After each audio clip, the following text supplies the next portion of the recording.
தூத்துக்குடி மாவட்டம் ஓட்டப்பிடாரம் அருகே ஸ்ரீ லிங்க சுடலைமாட சுவாமி கோவில் கொடை விழாவை முன்னிட்டு மாட்டு வண்டி எல்கை பந்தயம் சீறி சென்ற காளைகள்.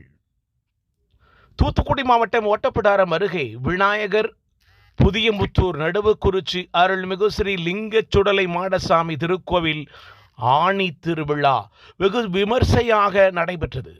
முக்கிய நிகழ்வாக இன்று மாபெரும் மாட்டு வண்டி எல்கை பந்தயம் நடைபெற்றது.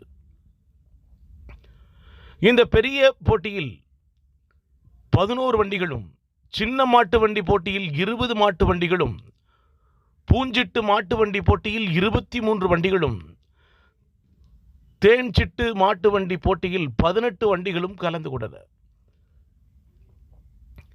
இந்த மாட்டு வண்டி போட்டிகளில் திருநெல்வேலி, மதுரை, ராமநாதபுரம், புதுக்கோட்டை, தேனி உள்ளிட்ட பல்வேறு மாவட்டங்களிலும் இருந்து மாட்டு வண்டிகள் கலந்து கொண்டன.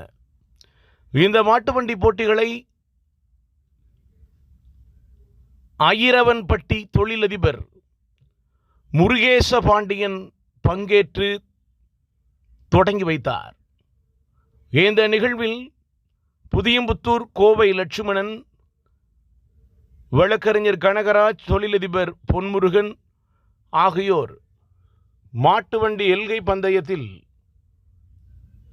முன்னிலை வகித்து கொடியசைத்தும் தொடங்கி வைத்திருக்கிறார்கள். பெரிய மாட்டு வண்டி போட்டியில் முதலாவது இடத்தை புதுக்கோட்டை மாவட்டம் புதுப்பட்டி KA அம்பாள் மாட்டு வண்டியும், இரண்டாவது இடத்தை சிவகங்கை மாவட்டம் பிரேம் பிரதர்ஸ் கேரளா மாட்டு வண்டியும், மூன்றாவது இடத்தை ராமநாதபுரம் மாவட்டம் அரிச்சியார் சித்தரங்குடி RGR மாட்டு வண்டியும், நான்காவது இடத்தை திருநெல்வேலி மாவட்டம் நொச்சிக்குளம் சீனி பாண்டியன் மாட்டு வண்டி இடத்தை பிடித்திருக்கிறது.